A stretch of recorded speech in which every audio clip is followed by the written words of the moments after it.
Okay, we've completed the module and we've got our project pretty much done. You might be going back and revising it, etc., as you go through and actually using it.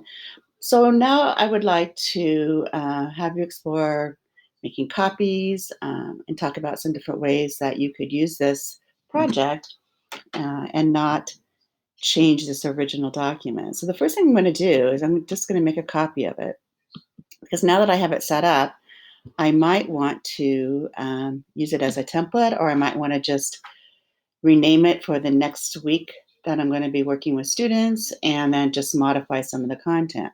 Either way, I'm going to make a copy so that my original document stays original. Now, you have some options here. You can share it with the same people. So if you're working with somebody collaboratively, you could automatically share it with them.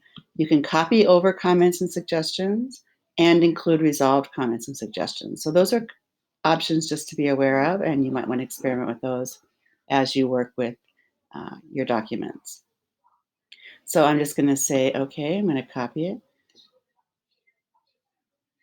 And it always has the copy of and the file name, and so I'm going to change that.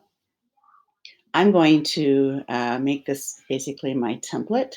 So, but you could, again, like I said, rename it for the next week that you're working on for your lessons. So I'm just going to remove this and just add the word template at the end. Okay, so now I've got a brand new document. So my original is still here, and I won't be doing anything I do on this new one will not impact the other one. Now, for this lesson, you're going to share this new template with our PDE number, PDE email, PDE 3503. I do want you to leave the notify people on. That way it shows up in that PDE 3503 mailbox, and it's easy for me to find it. You can add a message or not. Right now, that's not critical to this lesson.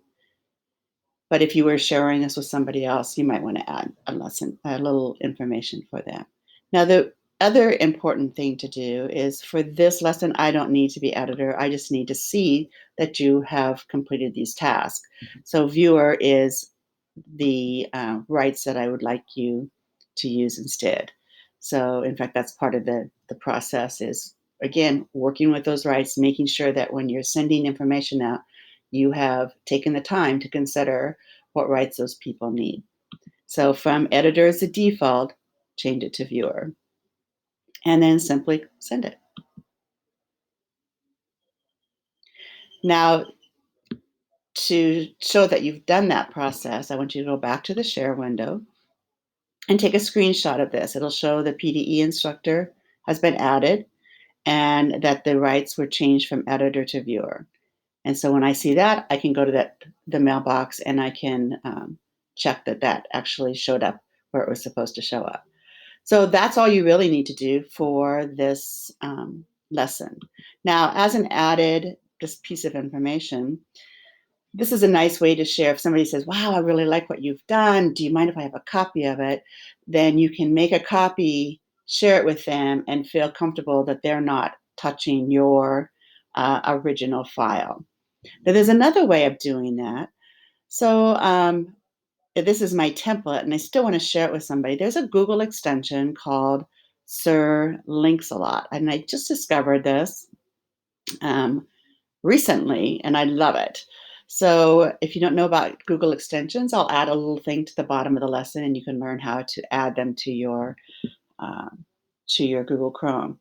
But if I click on this extension, I now have the option to change the URL to force a copy. Now you can do this manually. You can go into that URL and just change from the edit to copy.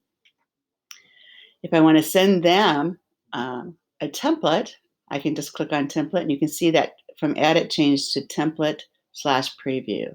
Or I might want to send just a PDF of my document. So I can click PDF and it will convert it to a PDF.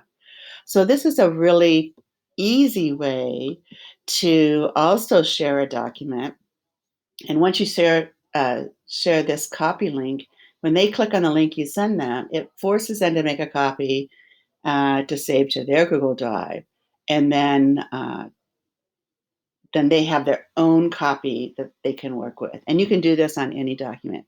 Your document does have to be open first before you can access this. So once again, you can just manually manipulate the URLs, and that's how I was doing it before I learned about this extension, Sirlinks a lot. Anyway, this will be discussed later on in the Honor Your Hours, but I did want to mention that for those of you that may be ready for this right now. Take care, and I will see you later.